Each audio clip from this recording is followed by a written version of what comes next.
ladies and gentlemen, and welcome to today's 360 stream in association with the leading performance marketing agency 360 OM. My name's Miya Knights, and I'm pleased to be joining you today and to welcome our guest on today's stream, Rob Pierre. He is the co-founder and former CEO of one of the biggest digital agencies that kind of paved the way for everybody else out there in the market, Jellyfish.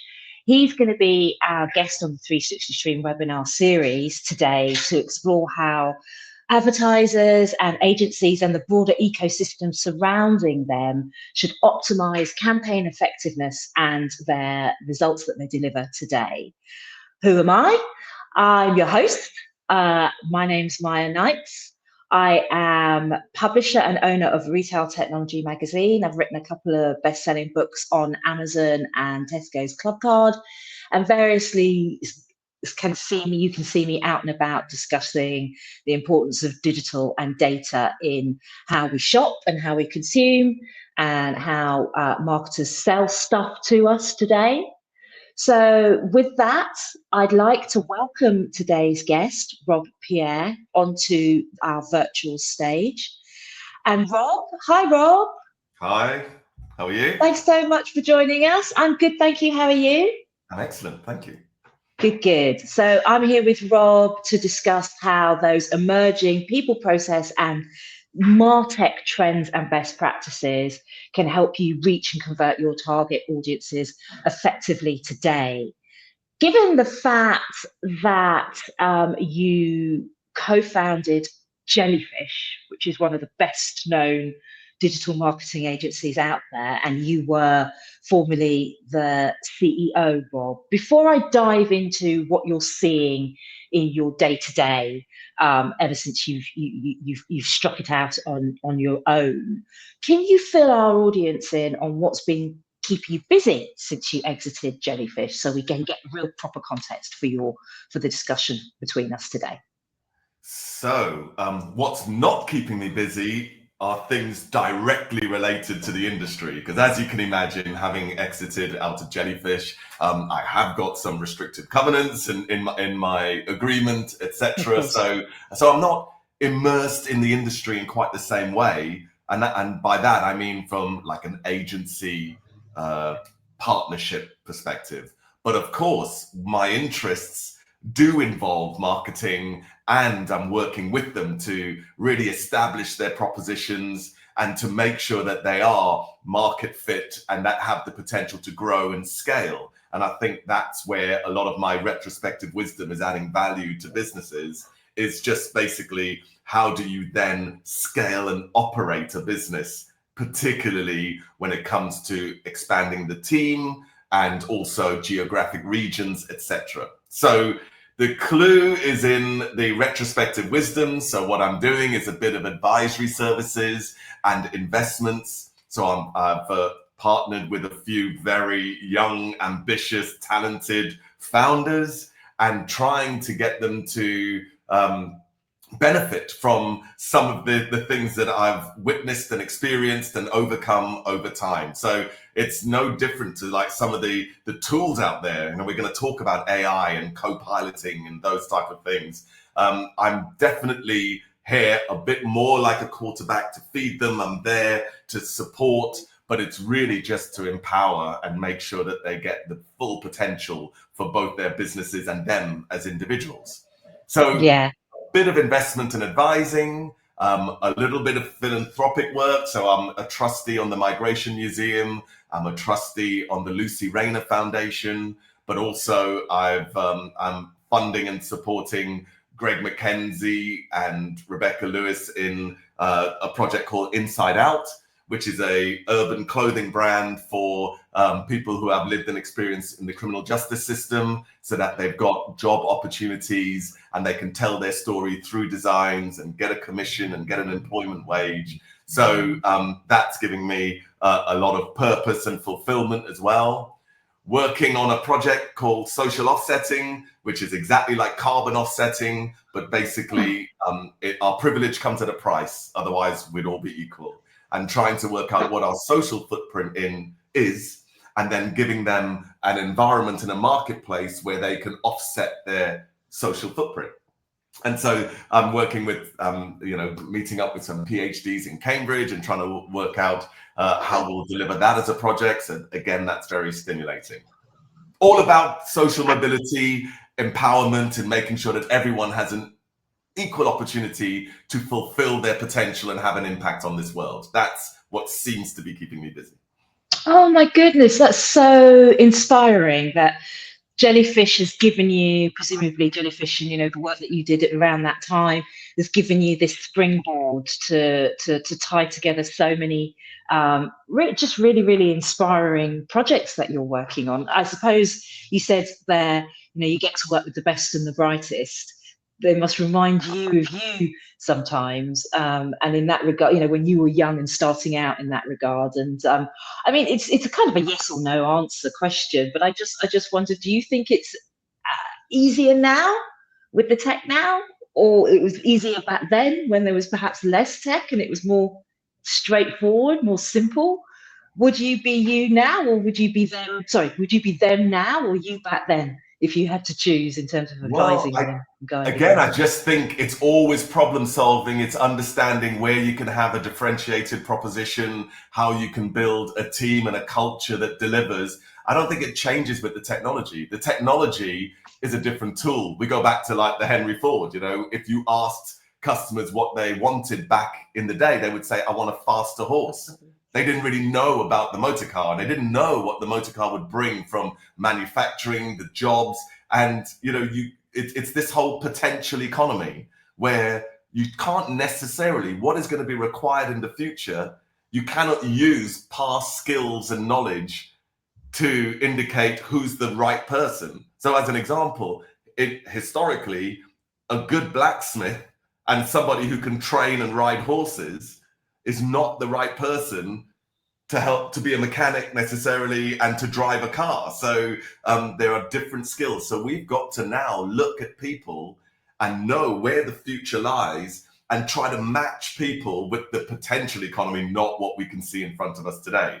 So understanding that technology is advancing and that it will be the standard, all that's going to happen is that we all have to adopt the technology, make sure that we're abreast of what's happening, what all the innovations are, and make sure we bake that into our daily lives and our processes and our methodologies, and then work out what's going to be the differentiator and how can you have a competitive advantage on top of what will be the standard. I don't think that's ever going to change. Every time that's going to be what's happening. A lot of people talk about AI now and they're saying, this is going to change everything. In my opinion, I look at the education system as an example. And I think that once upon a time, knowledge, that's what you're rewarded with the current academic system. You regurgitate information, you go to a classroom, you learn. It's not necessarily intelligence, it's knowledge. It's not necessarily problem solving, it's regurgitating problems that have already been solved. Often, that's what it rewards. And I would have thought the mobile phone plus the internet would have meant that we would have a level playing field. Why do I need to learn and be knowledgeable about history if I literally have all of the world's history in my palm, the same as any academic and any professor? So I kind of wonder what still made it that it's an advantage and it's revered to have that knowledge and as a human. So this is what I mean. I don't think that things change in quite the way we think it's going to. And I can't figure out why exactly. Well, I think it's interesting you talk about wisdom, because I hate to admit it, I think we're similar age, or I'm not a spring chicken. Let's say that. And you're absolutely right that we've got all the knowledge instantly accessible at our fingertips.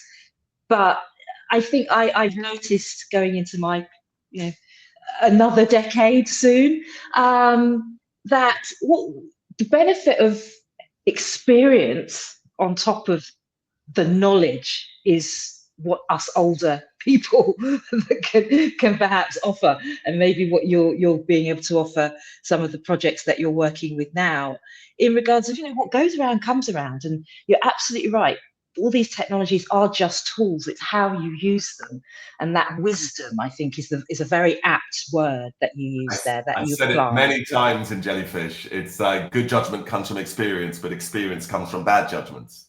So I'm just basically using all of my bad judgments, which I've learned from, and I've adapted and I've pivoted, and I'm just trying to see if we could mitigate some of that risk. And yeah, so wisdom, experience, all of those cannot be underestimated. That's for sure. Oh, I'm pleased I'm in such good company then. No, absolutely. And I actually got you to I reminded you of got you to recall of saying a phrase that you would call on at Jellyfish as well, which I think sets us up for our discussion really, really well, in terms of bearing in mind our audience of marketers today, applying that wisdom and that knowledge and experience. What are the critical challenges you see that performance marketers must tackle today?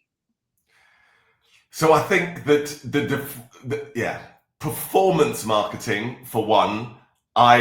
We started again at Jellyfish. We started saying that it was marketing performance, because this differentiation between performance marketing and brand marketing and so on. I think essentially it's not necessarily a funnel, but there's definitely an order. It might all happen at the same time. It's awareness, then you have to consider and possibly compare, then you transact, and then you either like it or don't like it, so you become an advocate, or you then become cynical about the product, whatever it is.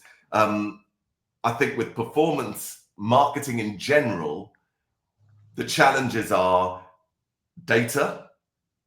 How do you manage data? It's about the evolving platforms. How do you stay abreast of what's happening so that you can be, not even compete, you can have parity with all of your competitors and make sure that you're building upon the same foundation. You've got teams, with everything that's going on, we're still in the post-COVID period. So, remote working, everybody at Jellyfish, if any of you are on this webinar, you will know I was a real advocate of the energy that's achieved when people come together, and all those serendipitous interactions. So I think people, your culture. A lot of people talk about driving a culture, but I believe that you can't drive a culture. Culture is a symptom, and the culture is a symptom of the people, the environment, and the purpose of an organization. And there's many ways in which you can influence and enhance and impact each of those different parts of the formula. But the bottom line is that people can just move around. Remote working's made it easier.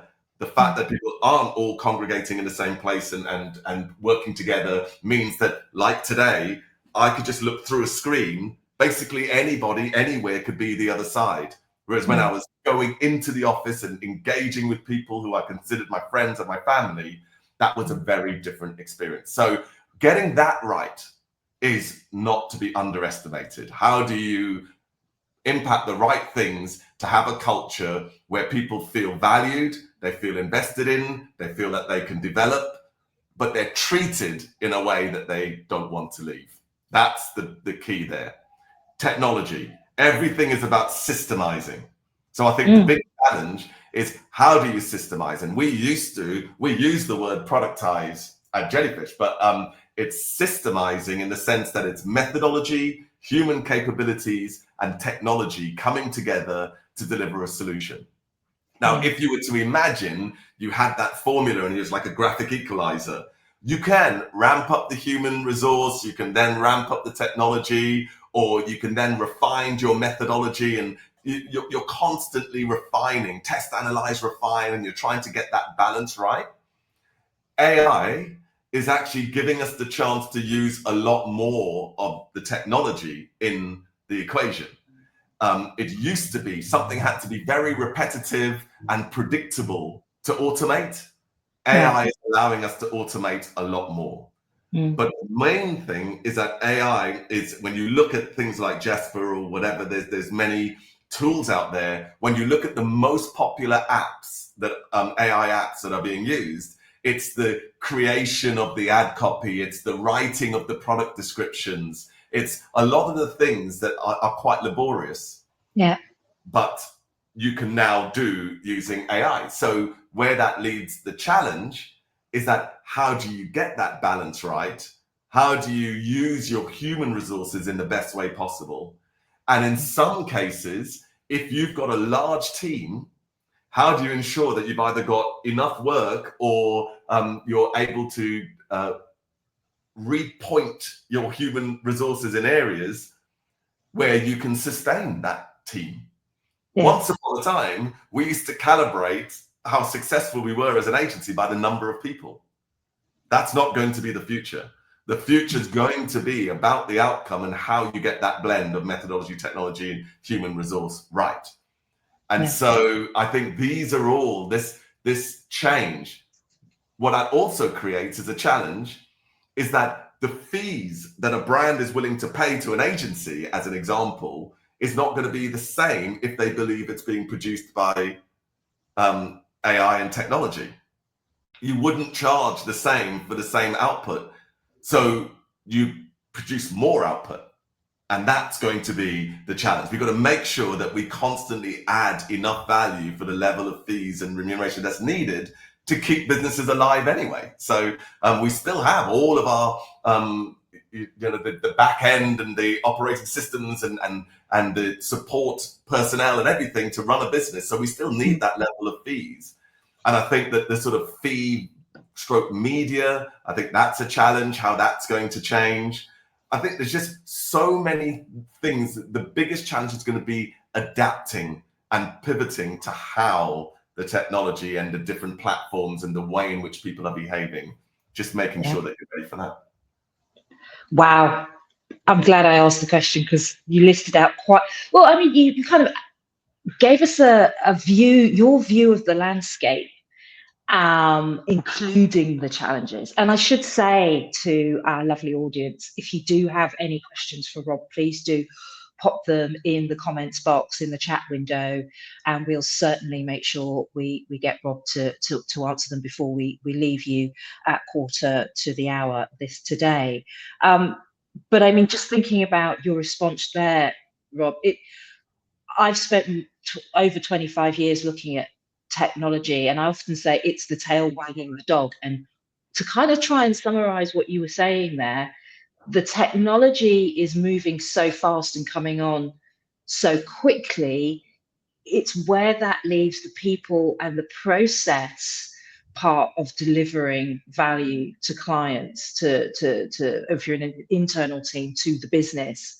That's being exposed, I think I'm hearing you saying, at the moment in that regard. I think the interesting thing is that, and everybody here, all brands, agencies, anybody that works in the industry knows that there's an infinite number of things we could do to optimize and make our communication, marketing, and our interaction with our target audiences and our communities.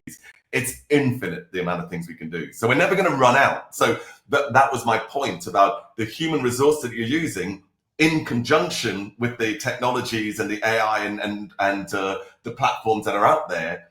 All that's going to happen is it's just going to get so much better, and it's going to be you're going to be able to do it. So as an example, once upon a time, you probably just did not have the resources or the ability to write bespoke product descriptions for all 3 million of your stock items. Now you can do that. But it doesn't change what the human's going to do on a day-to-day basis. It just means the technology allows us to do many, many more. And the consumer and the people who are engaging with our brands and our products are the ones who are going to benefit. But that's going to be the standard. This is adopting the AI technologies is not a choice. It's an imperative. That's going to be the benchmark and the foundation. Then after that, you will be looking at your human capabilities. You'll be looking at your creativity. You'll be looking at your first party data. You'll be looking at your communities. those are your culture. All of those things are going to give you the competitive advantage. Yeah. There's no point in thinking AI is going to give you a competitive advantage. All that's going to happen is that if you're not up to speed and you get left behind, you will just be left by the wayside by your competitors. You know, let me hit you with a couple of stats here. So broad ones. This is the first time ever in human history that there's probably been 5 generations worth of people working in the same workforce. Depending on how inclusive you are, it's probably 5 generations, right? By 2030, I think the estimate is 60% of the world's population won't have known an existence without the internet, won't have known the world without the internet. They'll be digital natives. I mean, you've outlined a lot of different challenges. You talked about the technology and how that's impacting and shaping those challenges, but the ecosystem around it seems to be where our discussion is kind of focusing more and more. And obviously that needs to evolve. You talked about outcome-based incentivization. You're talking about moving to a platform play. How do these areas need to evolve? Can you sort of expand on that a little bit more? Well, I think what we're seeing is that you need to, if you've got a proposition, you need to take it to where people are congregating. I think you have communities, and I think that also niche and micro communities are very powerful.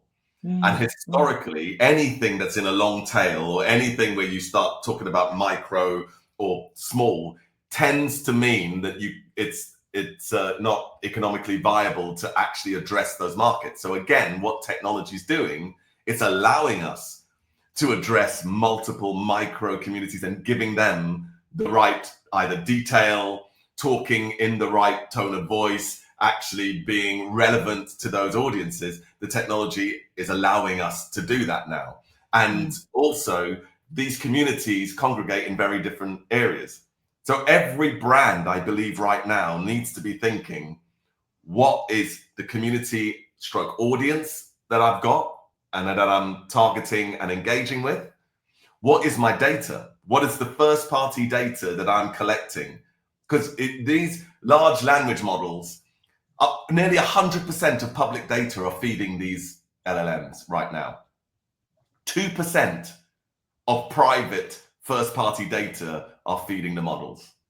That shows, if you want to differentiate yourself, harvesting, mobilizing, and feeding the algorithms that are out there and feeding the AI technologies with your differentiated first-party unique data is going to be key. Building communities. We used to talk about audiences all the time, but building communities is key. And also, it used to be that we wanted to actually usher people from all over the internet, and it was all about attribution and all the touch points, but we were trying to bring them to your website so that you can transact. I don't believe that's the future. I believe making sure that you take your proposition and your product, service, whatever, take it out to where people are. So utilize the social platforms and their e-commerce capabilities, or whether it's Reddit, whether it's Instagram, Facebook, LinkedIn, just go to where they are. And of course, if you then want to elaborate and then you want to have control of an environment where your audience congregates, you can have your blog, your website, your e-commerce site. But I think it's very important to think in terms of the ecosystem. Yeah. And then think about what have you got, and do not fight the algorithms. Those days are gone. Your differentiator isn't going to be a smart person who's got a bid strategy that outbids. It should be, how much can we feed what those algorithms need and want? What does the platform ask for? Make sure that it's all set up. All of your feed management nowadays has to be key.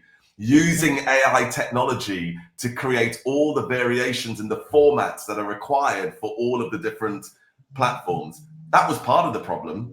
Part of the problem, just the production of the assets that are needed to feed all the different environments. was impossible to achieve. It isn't now. And that's what you're going to see happening more and more. So yeah, thinking digital ecosystem, thinking that you've got certain assets, attributes, data, and a community, and make sure that you're feeding the entire ecosystem in the way that they are. And they're asking. It's very clear what they need and want. I just wouldn't fight it. I see. I'm glad I asked you that supplemental question. I get a much better understanding of it, actually. I was very lucky once to interview Tim Berners-Lee, the inventor of the internet. And I was part of a group of 3 journalists, and we were saying, this was years ago, we were saying, the internet's being used for just as many bad things as it is good things. What should, what do you feel about that? And to your point, he said, it's just a tool. And it's a reflection of the workman, how it's being used. But he was at that point really trying to push the semantic web and to try and get some kind of reputational capability layered over the top so that only the good stuff would be surfaced to us, right? Rather than the phishing and the porn and all the nasty stuff as well. And what you just said fired so many thoughts in my head. Speaking to the godfather of CMS, John Williams, he was saying, we're going to need content factories now, literally factories, to pump out the amount of content needed to use a word we've not actually managed to use at the moment, personalization. But when I think about communities in that respect, smaller micro niche communities, even if we're not thinking about the individual, that level of personalization has to go so much more granular that we are going to have to produce the content. And to your point, I am seeing a lot more AI tools that are very utilitarian, right? They take away the heavy lifting, the manually intensive, repetitive, laborious tasks. And I think what I'm hearing as well in terms of the impact on search, for example, as a result of generative AI search results, is that you don't just have to have a really well ranked, really well built SEO optimized site, but you've got to, if I'm a restaurant, I need to be well ranked on Top Table and TripAdvisor. So how your presence digitally impacts where you should be aggregated, where you should be ranked, is also going to start to impact the level of visibility you get, right? In terms of that awareness consideration part of the funnel. So I am definitely seeing what I'm hearing you saying. Do you think that is an upskilling and an uptooling exercise to stay ahead of these things? Like, as you said, is the balance neatly split between the two, or do you see the ecosystem needing to, because the tools are going, being developed at such a pace? Do you see that the upskilling side is the side that, in terms of the ecosystem of evolution, that we really need to focus on at the moment? Well, I think that's where, as I say, I don't think it ever changes methodology, technology, and human capabilities. The mix of that and where you put the attention and the type of skills that you need moving forward are going to be different. But no, I just think that all that's going to happen is all of the brands and all of the innovators are going to continue to be the innovators, and they're just going to find a way to make sure that they've got that holistic view and that they're thinking about it as a whole. And instead of having sort of multiple campaigns in Google, as an example, you would be thinking, like you said, every single platform not only do you as a brand have your first party data and your community and information and assets that are unique to you, but each platform has as well. So all of the platforms have their own unique data, and they've got unique formats often, and then they've got a unique audience. So you're actually, in an ideal world, what great brands and agencies are going to do is they're going to go and they're going to get the low-hanging fruit from every single place that your audience and communities congregate. That's what you're going to be excellent at doing. And the analogy I use for all the technical search people is like, in the good old days of search, it would be a bit like running a search campaign and having all of the keywords on Google, and you've got $1 million budget, and you spend all of that million budget on Google, and you didn't even set up Bing and set up the brand term keywords, because it was just too much effort to set up another platform with another reporting requirement, with another skill that's needed and process, etc. So you just say, well, I get a fee for spending all of the budget on Google. Why don't I just do Google? But what you should actually do is make sure that you go for the low-hanging fruit on every single environment out there in the digital ecosystem. And that's what I'm seeing is going to start to happen.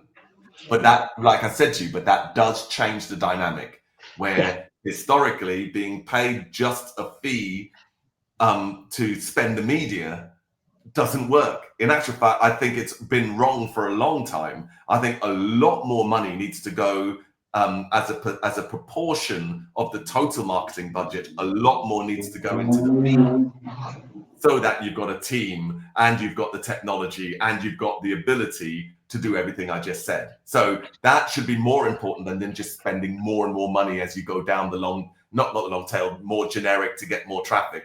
That shouldn't be the answer, in my opinion. No, I think you're right. I mean, I speak to a lot of brands and they're like, oh, this retail media stuff, is this not just another way of getting me to spend more money? I mean, in that regards, you kind of talk about, you've really painted a really good picture of a square. And now I'm like, how do I, of a circle rather, like virtuous loop. How do I square that circle now? Because I need to invest in more tools. I need to have my people upskilled. I was speaking to a CIO of a retailer recently, and he was saying, well, when you tell me that you're going to take on this AI tool that's going to dynamically create all your PDP content or your product descriptions or make sure your attributes and your tagging is right, that might take X number of man hours out of your team, but it's going to add to the tech bill. So the money you'd be spending on that one headcount is now kind of being pushed onto my bill. And as just using that as an example for my sort of closing question, and please, guys, share your questions with Rob. We have him here for another 15 minutes or so. You've got this growth, you've got this innovation, you're being measured much more closely as a result as well. But that leads to extra costs, leads to more scrutiny on return on investment. How are you going to square that circle in terms of having to spend more, upskill more, but prove more value, spend more wisely, deliver more returns? Well, I think that, as I said at the beginning, I think that you're just going to be able to do more. So yes, the human resource is then replaced by the technology cost, but the technology cost is doing an infinite more amount of work. So basically, if you use the analogy or the example of you've got a product description tool that you're paying for, that's the same on the budget line. It's the same as the person that you had who was writing the descriptions. The tool is going to do a million more than what the individual was doing. Okay. And then that means, what does the individual do? Well, the individual red pens. We're all been there. We all know that when you have to start a big job, you think, oh, start from scratch, and it's very difficult. But if you had a tool that did 90% of the work, and then you just get to adjust and change a few words and maybe change the tone of voice and red pen somebody else's work, that's always the easiest thing in the world to do, isn't it? And it's much more fulfilling, and it's much more interesting. So that's what we're talking about. So I think that we will see that shift. It's an imperative shift, but we will see that shift. But then humans are just going to do different things. That's the main point. And your output will be more, and that the experience for your communities and your audiences and your target customers is going to be better. And then hopefully you will get better results. But just remember that everybody else has the ability to do that as well. So that's why you've got to move quickly, and you've got to figure out what your differentiate your sort of niches and differentiated proposition, and your, like I said earlier, culture and all the type of things that's going to give you a competitive advantage. You need to concentrate on those things. But if you do not know every single AI tool in the marketing sphere that can help you actually amplify the speed, the quality, the consistency of all of the more laborious day-to-day tasks. If you don't know the entire portfolio and you've explored it and looked at how you're going to fund that, you will eventually be left behind. That's going to be my prediction. I love it. I love the passion with which you're talking about this. I hear it so often now. It's not AI that's coming for your jobs. It's people that can use AI that are coming for your jobs. I always say it's smarter, faster, cheaper at that level. Then there's the opportunity to differentiate, crawl, walk, run. But I heard this brilliant thing on that, Maya. You know, the better, faster, cheaper. And they were talking about that's obviously what everybody wants at any one point. And then I heard somebody say, well, the reality is I will give you faster, better, cheaper, but I can only give you 2 at a time. Which ones do you want? Yeah, that's a good question. If you want it faster and better, it won't be cheaper because I need to double up on whatever. If you want it cheaper and faster, it won't be better, you know. And so you can have those 3 things, but only 2 at a time. I love that. I mean, I love that. I'm going to take that away and have a think about which would I choose. Which would I choose if I had to? That's a great one. I mean, you've definitely fired up our audience. We've got a couple of questions from Alex Worth. Thank you so much, Alex, for sharing your questions. So he agrees that, you know, advertisers have never had a better understanding and acceptance. By the way, Alex, I think it's a she. If oh my goodness. Alex. Yeah. Alex, pronouns, he, she, them. Let's say thank you to they to Alex. I may be wrong. No. Thank you for pointing that out, Rob. But thank you, Alex, for your question. They have asked, I think is the safest way of putting it. They've asked, you know, how would you, get you to comment on how you would say your message has changed over the years around explaining the importance of the funnel in marketing performance. I mean, I talk about, particularly with agents now, the funnel's disappeared, it's collapsed, but I'll let you answer Alex's question. How would you say it's changed?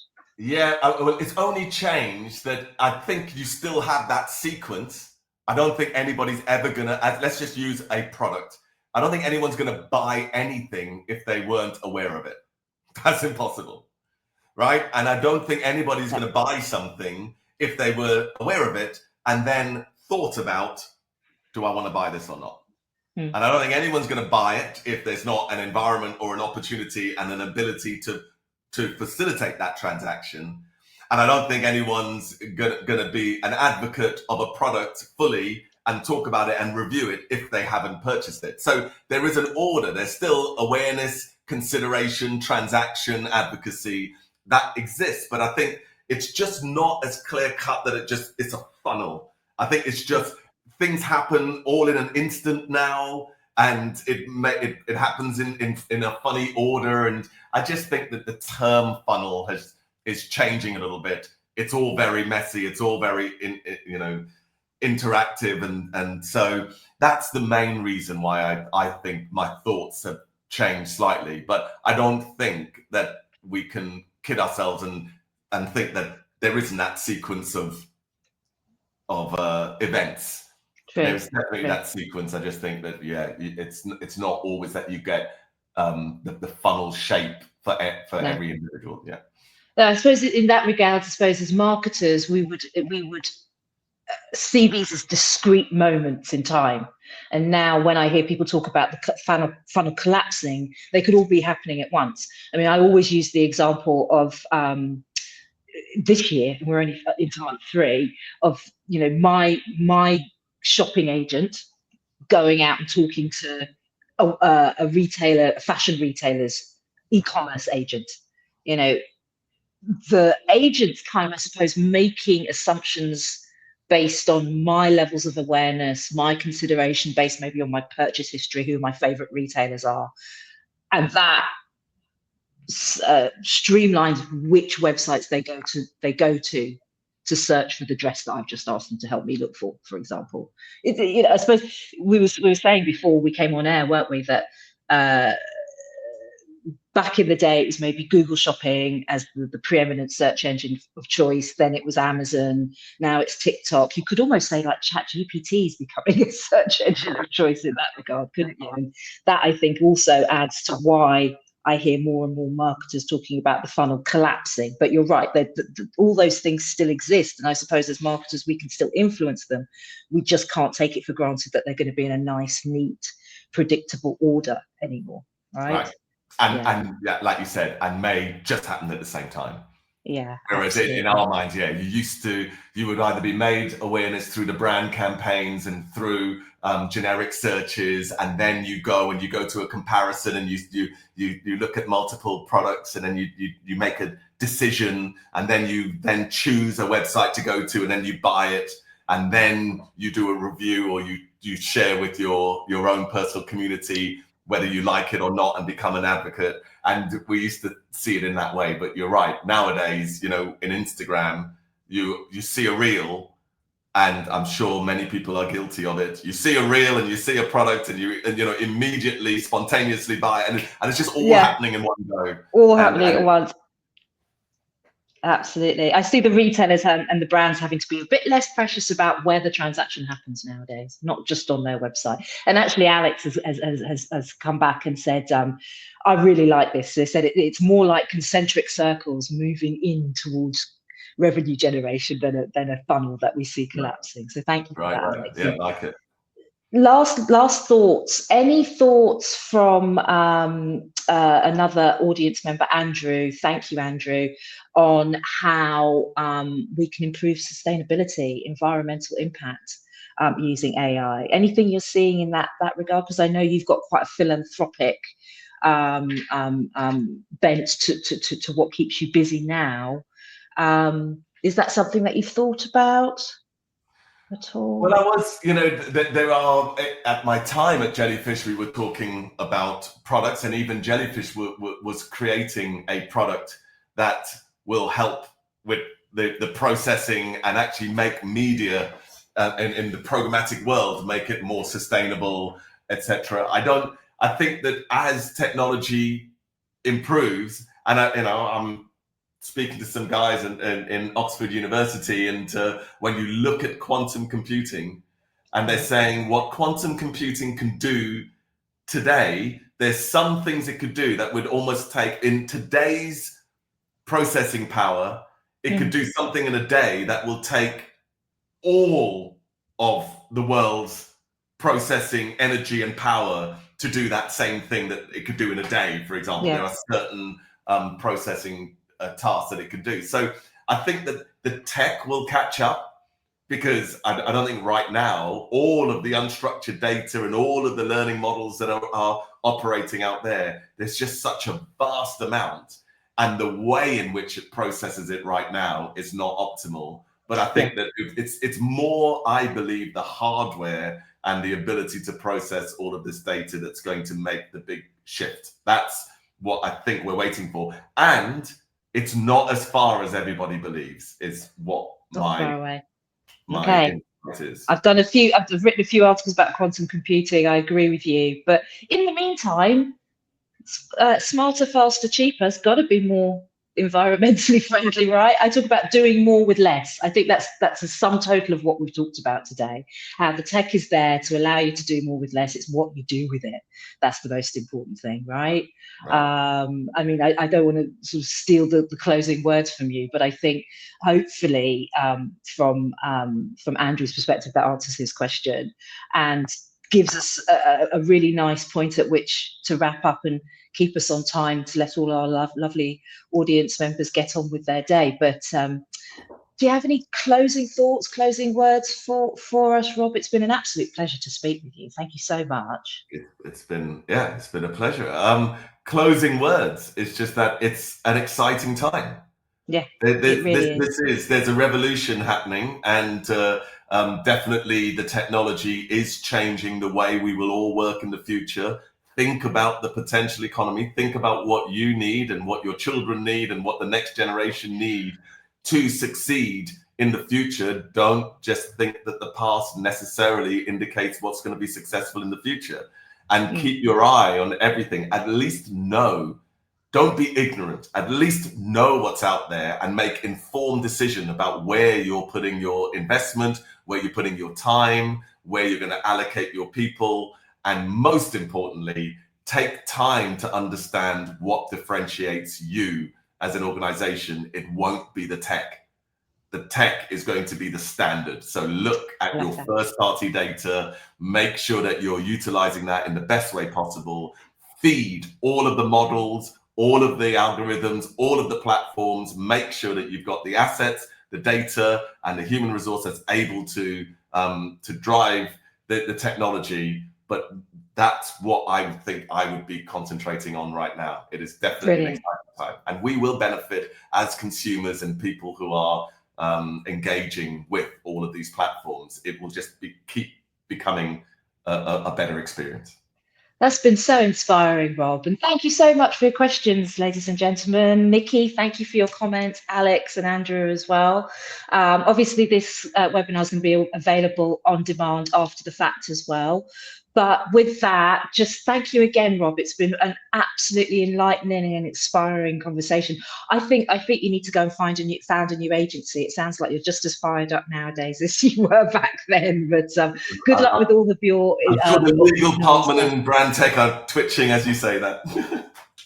Brilliant. Well, we'll watch this space, but all the best with your ventures. And thank you so much for spending time with us on 360 Stream today.